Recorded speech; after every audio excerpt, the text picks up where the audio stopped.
troisième héros de la foi, 2 points, Noé. Troisième héros de la foi, Noé. Troisième héros de la foi, 2 points, Noé. Les textes bibliques, c'est Hébreux chapitre 11, verset 7. Et puis on doit lire aussi Genèse chapitre 6, verset 13. Bible lobby.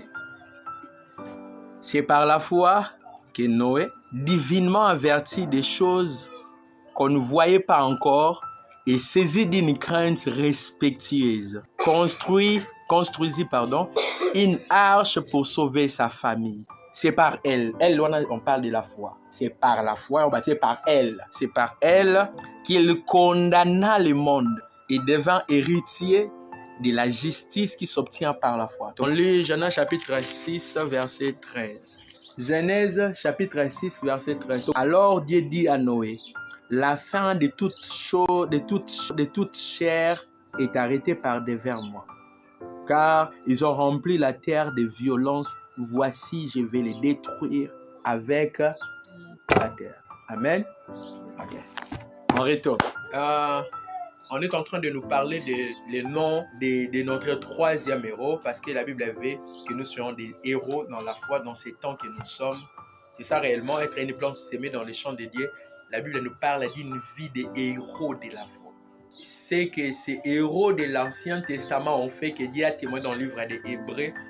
Dieu veut aussi que ça soit notre mode de vie. Dieu veut aussi que ces histoires soient réellement des leçons spirituelles pour notre vie. Parce qu'il ne veut pas que nous soyons de ceux qui s'attachent au monde, mais il veut que nous soyons de ceux qui sont attachés totalement à lui. Pas partiellement, pas une moitié à la terre, une moitié dans la terre de Dieu, non. Dieu veut tout de nous doit être là, centralisé sur nous. Amen. Ok. Notre troisième héros s'intitule Noé. Et d'après la signification de son nom, qu'est-ce que signifie Noé? Noé signifie repos. On peut vous poser la question, qu'est-ce que signifie Noé? Noé signifie repos. Et chez Noé, le titre que Dieu veut nous donner, c'est quoi? Titre, la foi condamne le monde. La foi condamne. C'est juste dans les textes des Hébreux. C'est par la foi que Noé, divinement averti des choses qu'on ne voyait pas encore et saisi d'une crainte respectueuse.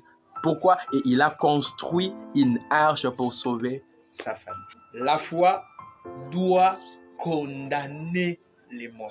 Quand on dit le monde, mettez 2 points, le mal, virgule, le péché. Donc la foi condamne le mal, ça condamne le péché dans toutes ses formes possibles. Toutes les formes du mal, toutes les formes du péché, la véritable foi doit condamner ça.